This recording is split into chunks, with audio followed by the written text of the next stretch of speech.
Hello friends, welcome to the new episode of my channel I Prince. তো এখন একটা ব্যাপার নিয়ে কথা বলবো। তো আমরা জানি বাংলাদেশে ঈদুল আজহাতে রিলিজ করছে তুফান। আপাতত এই ডেটটাই বলা হয়েছে এখন অবধি। নতুন যে পোস্টারগুলো এসেছে সেখানে যদিও রিলিজ ডেট বলা হয়নি, তবে আপাতত যেটুকু খবর ওই দিন রিলিজ করছে। আর সাকিব খান কুরবানি ঈদ ছাড়বে বলে আমার তো অন্ততপক্ষে মনে হয় না। প্লাস ওই সময় এটা আমাদের ইন্ডিয়াতেও রিলিজ করবে এমনটাই খবর রয়েছে একই সঙ্গে। তো দেখা যাক ফাইনালি কী হয়। এবার লড়াইটা কিন্তু খুব একটা সহজ হবে না। আমরা যেটা ভেবে নিচ্ছিলাম যে তুফান এলে একদম তুফান উড়িয়ে দিয়ে চলে যাবে, এমনটা হওয়া কিন্তু একটু চাপ রয়েছে। তার পেছনে কয়েকটা কারণ রয়েছে। আমাদের বড় কারণ হচ্ছে এটা, আজকে একটা নতুন সিনেমার পোস্টার দেখলাম আমি এইমাত্র, এবং পোস্টারটা দেখে না আমি জাস্ট চমকে গেছি।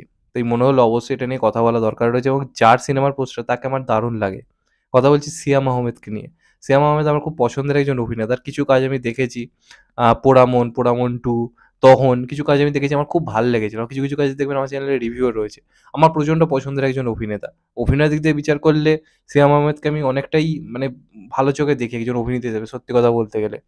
তো সিয়াম আহমেদের একটা নির্দিষ্ট ফ্যান ফলোইং রয়েছে। শাকিব খান বহুদিন ধরে ইন্ডাস্ট্রি চালাচ্ছে। সিয়াম আহমেদ আজকের দিনের একজন বড় স্টার ওখানে। তার সিনেমা এলেও কিন্তু কোথাও গিয়ে একটা ভালো অডিয়েন্স পুল থাকে, এবং তার নিজস্ব একটা মানে স্টারডম রয়েছে। তো আজকে একটা সিনেমার পোস্টার এসেছে, সিনেমার নাম হচ্ছে জংলি। আজকে নিউ পোস্টার মানে অ্যানাউন্সমেন্ট করা হয়েছে সিনেমার নাম সহ, পোস্টার সহ। তো এই পোস্টারটা দুর্দান্ত হয়েছে। আমরা দরদের পোস্টার নিয়ে কথা বলেছি, তুফানের পোস্টার নিয়ে কথা বলেছি। সেখান থেকে দাঁড়িয়ে এই পোস্টারটা খুব ইউনিক একটা পোস্টার হয়েছে। বাংলাদেশ সিনেমা দিক দিয়ে বিচার করতে গেলে মানে মানে ব্যাপক একটা পোস্টার হয়েছে। বেসিক্যালি সেখানে শ্যাম আহমেদের যে লুকটা চরম হয়েছে, চরম। মানে সাউথের কোনো সিনেমা মনে হচ্ছে যেন সেই সাউথের কোনো একজন হিরোকে দেখছি। সাউথের পোস্টার এই লেভেলের এডিটিং, এই লেভেলের কালার প্যালেট ইউজ করে, সেখানে দাঁড়িয়ে এরকম একটা পোস্টার। এখানে শ্যাম আহমেদ একটা মুখে সিগারেট নিয়ে বসে রয়েছে, পাশে একটা পাখি রয়েছে, আর এখানে একটা অস্ত্র রয়েছে এবং রক্তাক্ত পুরো শরীরটা, এবং পেছনে আগুন জ্বলছে। তো পোস্টারটা কিন্তু চরম একটা মাসি পোস্টার হয়েছে। মানে এরম ধরনের পোস্টার, যে একটা মাস মুভিতে যেরকম পোস্টার দরকার হয়, এবং বোঝা যাচ্ছে একটা অ্যাকশন হিরো টাইপেরই পার্ট, একটা রাগেড হিরো, একটা সানকি টাইপের চরিত্র প্লে করতে চলেছে। এরকম ধরনের পার্ট কিন্তু শ্যাম আহমেদ দারুণ করে। তো তুফান একটা বড়সড় কিন্তু লড়াইয়ের মুখে পড়তে চলেছে। এর আগে যখনই সাই খানের সঙ্গে অন্যান্য সিনেমার ক্ল্যাশ হয়েছে, যে কালেকশন হওয়া দরকার সেই কালেকশন থেকে একটা কম হয়েছে। আমরা যেটা দেখেছিলাম সুড়ঙ্গ ভার্সেস পরান, এই সুড়ঙ্গ ভার্সেস যে সিনেমাটা এসেছিল প্রিয়তমা, এটা জবরদস্ত একটা ক্ল্যাশ হয়েছিল। প্রিয়তমা ভালো চললেও সুড়ঙ্গ কিন্তু কোনো অংশে কম চলেনি। একজন ধরুন নাটক করা অভিনেতা প্রথমবার বড় পর্দায় এসেছিল, সেই হিসেবে যথেষ্ট ভালো কালেকশন করেছিল। এবার এখানে কিন্তু এই যে সিনেমাটা রিলিজ করছে একই দিনে ঈদুল আজহা যেহেতু বলছে, স্বাভাবিকভাবে এটুকু তো সিওর যে তুফান ভার্সেস এটা একটা ক্লাশ বাংলাদেশে হতে চলেছে। তো লড়াই কিন্তু কোনো অংশে কম হবে না। আমার তো মনে হয় শাকিব খান বেশ ভালো রকম চাপে পড়বে। যদিও শাকিব খান এগিয়ে থাকবে। তুফানের এই সিনেমাটার মধ্যে যদি আমাকে বাঁচতে পারেন তাহলে অবশ্যই তুফান এগিয়ে থাকবে। কারণ পরিচালকের নাম হচ্ছে রাইহান রাফি, যার ক্লাসের রেকর্ড ভালো। বড়, বড় সিনেমার সঙ্গে ক্লাশ করে রাইহান রাফি সিনেমা হিট করিয়েছে।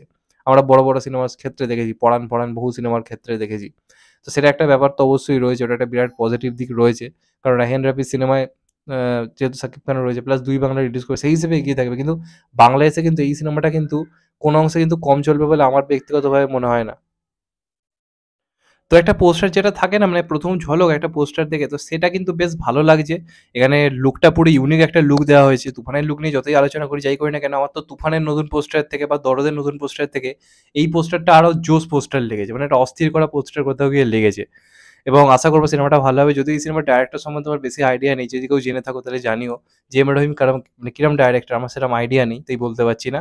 তবে লুকটা, ফার্স্ট লুক পোস্টারটা দারুণ হয়েছে, এবং কোথাও গিয়ে একটা ভাইবস দিচ্ছে পোস্টারটা দেখে। তো আমার মনে হয় কিন্তু তুফান একটা বড় চ্যালেঞ্জের মুখে পড়তে চলেছে। দেখা যাক ফাইনালি কি হয়। তোমাদের এটা নিয়ে কি মতামত অবশ্যই কমেন্ট করে জানিও। চ্যানেলটা নতুন হলে চ্যানেলটাকে সাবস্ক্রাইব করে দিও and get the bell icon. ভালো থেকো সবাই। Take care. নমস্কার। আবার দেখা হবে। এখন তো বাই। সবাই ভালো থেকো, সুস্থ থেকো। নমস্কার। Take care. আবার দেখা হবে।